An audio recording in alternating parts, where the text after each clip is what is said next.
The coronavirus pandemic has left close to 250 Indians stranded in Kenya and Somalia. The Indian High Commission in Nairobi is closely monitoring the situation and trying to reach out to them. Gurudwaras and temples have also come together to provide food to these stranded citizens.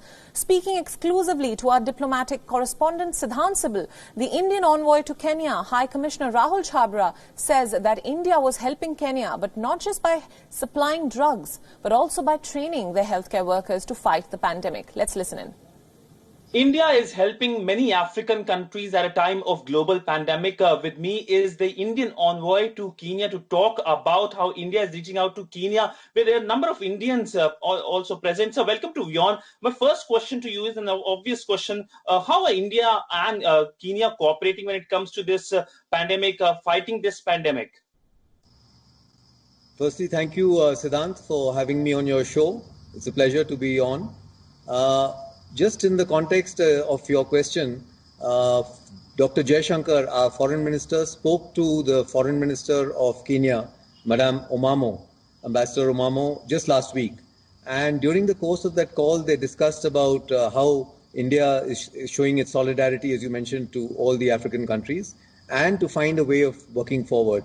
And in that conversation itself, CS Madam Omamo, the Cabinet Secretary, requested Dr. Jaishankar for a relaxation on the export ban of hydroxychloroquine.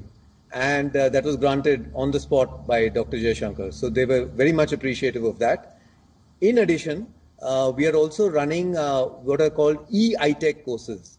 You know, this is, at the moment, we had a very short notice, but we still managed to get 5 Kenyans to register for those courses. They're especially meant for healthcare professionals. And this is training on COVID-19. So it's extremely timely. And this is just the first of the courses, and we are hoping to have many more courses coming up, and we'll have many more Kenyans also participating in that. To just give you a background, we had over 400 Kenyans go for ITech program just last year. So ITech is a very popular program. The other way we are helping, collaborating is in terms of evacuation of Kenyan nationals who are currently in India.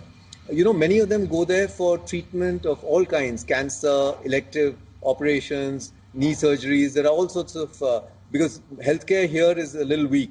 So these Kenyans now have received their treatment for these other diseases and are now waiting to come back.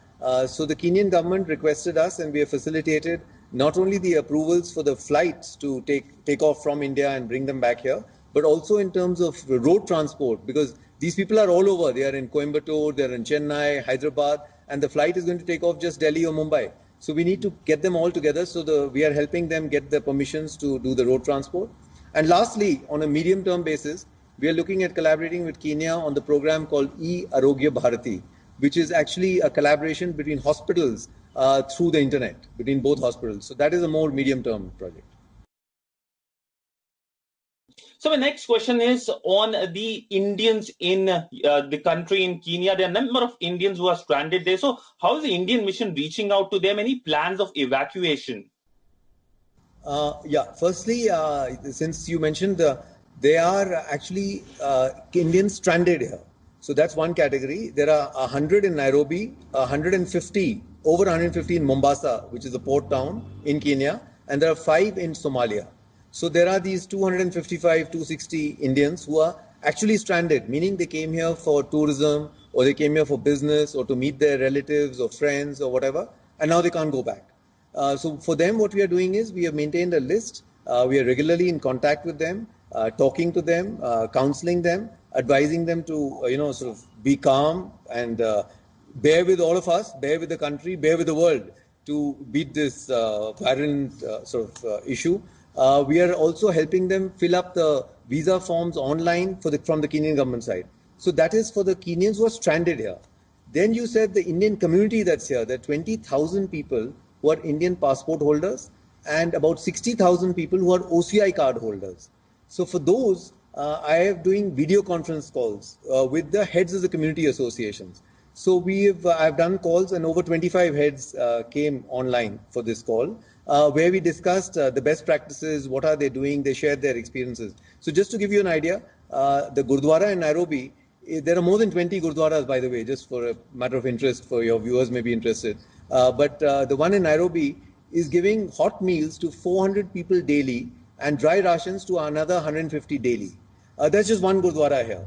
Similarly, the Hindu community of Kenya, which is an umbrella organization, has been distributing 20,000 litres to the public of disinfectants and hand sanitizers, 50,000 litres to government and police personnel, 2 cubicles for testing COVID-19.